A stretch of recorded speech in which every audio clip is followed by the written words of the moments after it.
आप सभी को जय श्री राम जी। आपका हार्दिक स्वागत है। हमारे YouTube चैनल पर बने रहें। इस वीडियो में मैं आपको श्रावण माह के शुक्ल पक्ष की एकादशी की कहानी बताऊंगा, जिसका नाम पुत्रदा एकादशी है। पुत्र नाम में ही अर्थ होता है पुत्रदा, पुत्र देने वाली, पुत्र को प्राप्त कराने वाली एकादशी।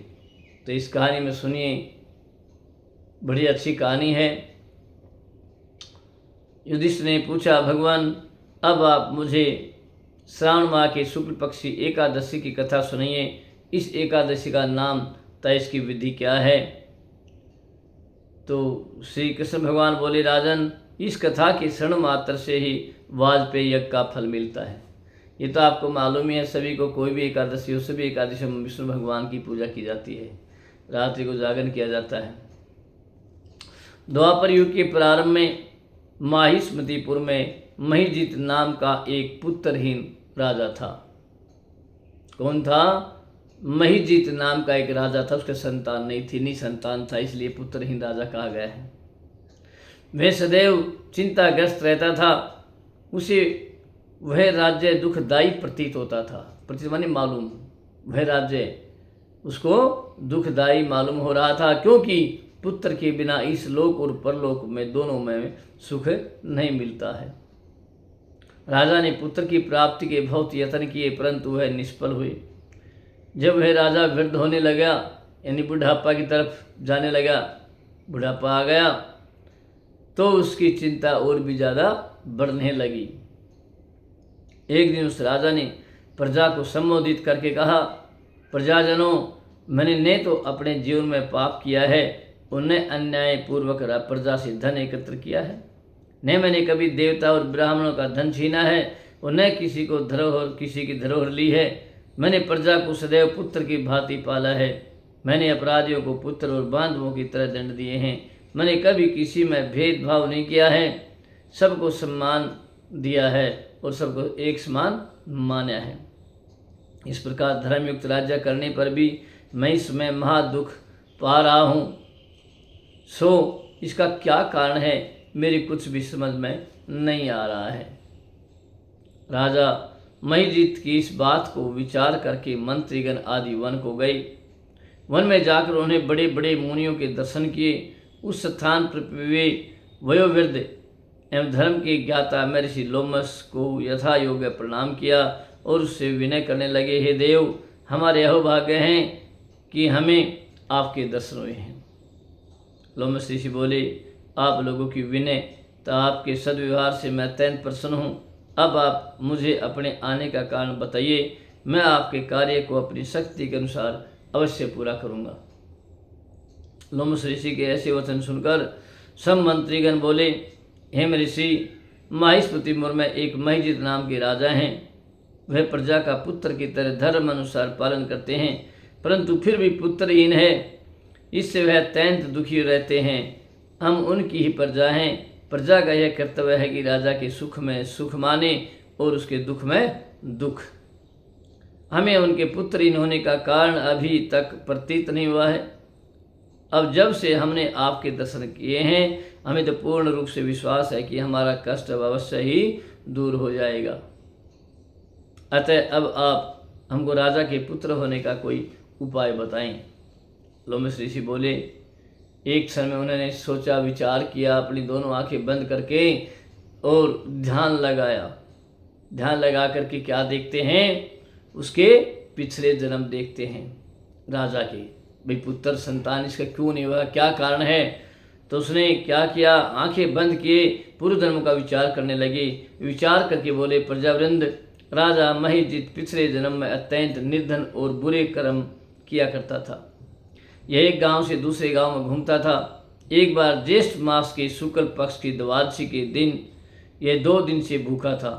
दोपहर के समय में यह एक जलाशय पर, यानी पानी जलाशय होता है जहाँ पर जल का स्थान हो, तालाब जिसको बोलते हैं, बावड़ी बोलते हैं, तालाब बोलते हैं। दोपहर के समय में वहाँ जलाशय पर पानी पीने गया। वहाँ उसी समय एक ब्याई हुई प्यासी गऊ जल पी रही थी। एक गाय पानी पी रही थी। राजा ने उसको हटा दिया और स्वयं जल पीने लगा।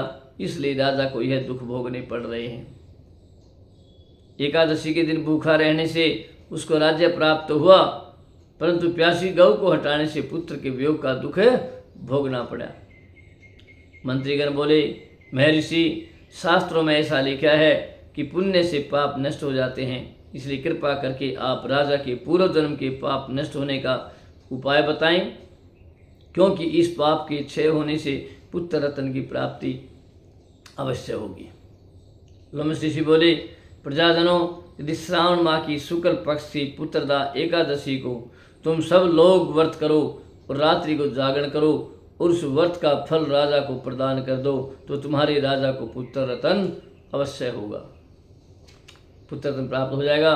मंत्रियों सहित समस्त प्रजा महर्षि लोमश ऋषि के वाक्यों को सुनकर के प्रसन्नतापूर्वक अपने नगर को वापिस आई। उन सब लोगों ने श्रावण मास के शुक्ल पक्ष की पुत्रदा एकादशी को विधि पूर्वक व्रत किया और द्वादशी को उसका फल राजा को दे दिया। उस पुण्य के प्रभाव से रानी ने गर्भ धारण किया और 9 महीने पश्चात उसके एक अत्यंत तेजस्वी पुत्र रत्न पैदा हुआ।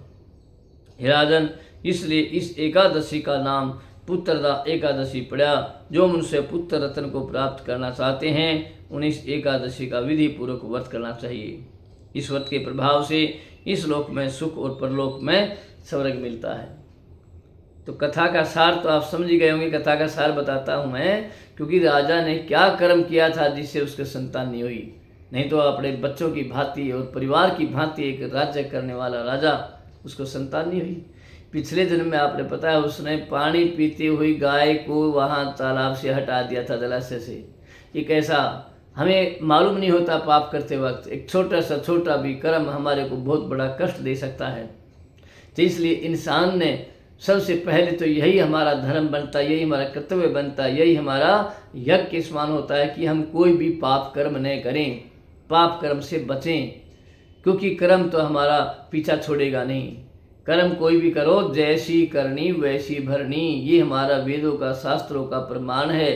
जितने भी संत महात्मा ऋषि महात्मा जितने भी हमारे इस संसार में हुए हैं उन्होंने भी सभी ने यही दर्शाया है, यही बताया है इंसान को कि जैसा जो हमारे गीता में भी लिखा है, जैसा जो कर्म करेगा इंसान वैसा फल देगा भगवान। यह है गीता का ज्ञान। तो हमारे वेदों में, पुराणों में, शास्त्रों में हमारे संत महात्मा ऋषि सिद्ध सन्यासी जो हुए हैं वो हमारे गलत नहीं बता रहे हैं, लेकिन हम उनकी बातों को मानते नहीं हैं, अपनाते नहीं हैं। सोचते हैं कि दूसरों के लिए बता रहे हैं, दूसरों के लिए कर रहे हैं, हमारे को दुख आना नहीं है, हमारे बुढ़ापा नहीं आना है, हम तो सदा जवान रहेंगे, हमें सदा इसी प्रकार ऐसे और आराम करेंगे।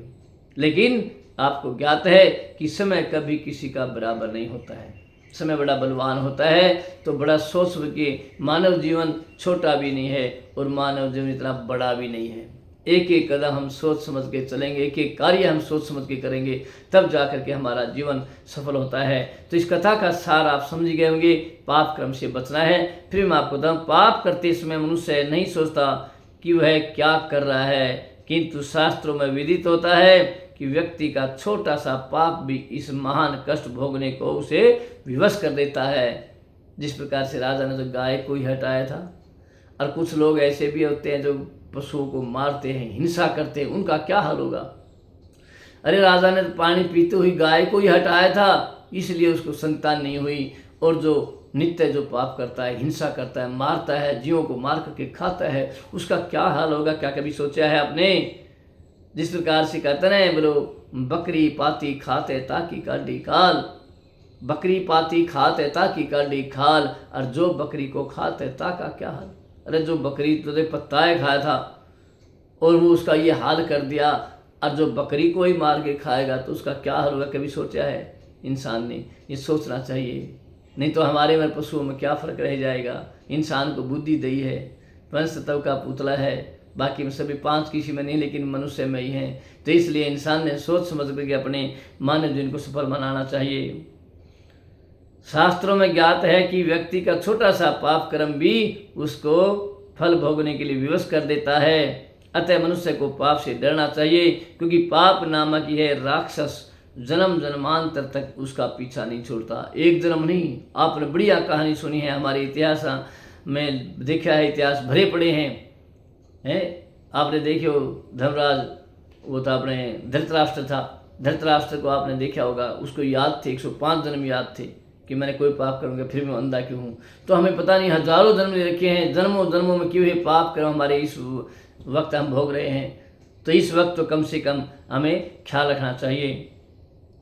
व्यक्ति को चाहिए कि सत्य व अर्थ का पालन करते हुए ईश्वर के प्रति पूरी निष्ठा रखें और वह बात सदैव याद रखें कि किसी के दिल को दुखाने से बड़ा पाप दुनिया में कोई नहीं है। किसी का दिल न दिखाएं, आत्मा न दुखाएं, क्योंकि वो शरीर का जो सृष्टि का रचनाकार है, रचना करने वाला है, वो शरीर के अंदर बैठा सब देख रहा है, सब तमाशे देख रहा है। ईंटों से हमारा मंदिर बनते हैं, मस्जिद बनते हैं, गुरुद्वारे बनते हैं, लेकिन उनको ढा दे तो फिर बढ़ा देते। लेकिन किसी आत्मा को दुखा दिया, दिल को दुखा दिया, तो इसको कभी भी सहन नहीं करेंगे। इसलिए पाप कर्म से बचें। ये श्रावण माह की पुत्रदा एकादशी है। अच्छी लगे तो आपको शेयर भी करें, कमेंट करें, लाइक करें जी। ओम नमो भगवते वासुदेवाय नमः। जय जय श्री राम जी।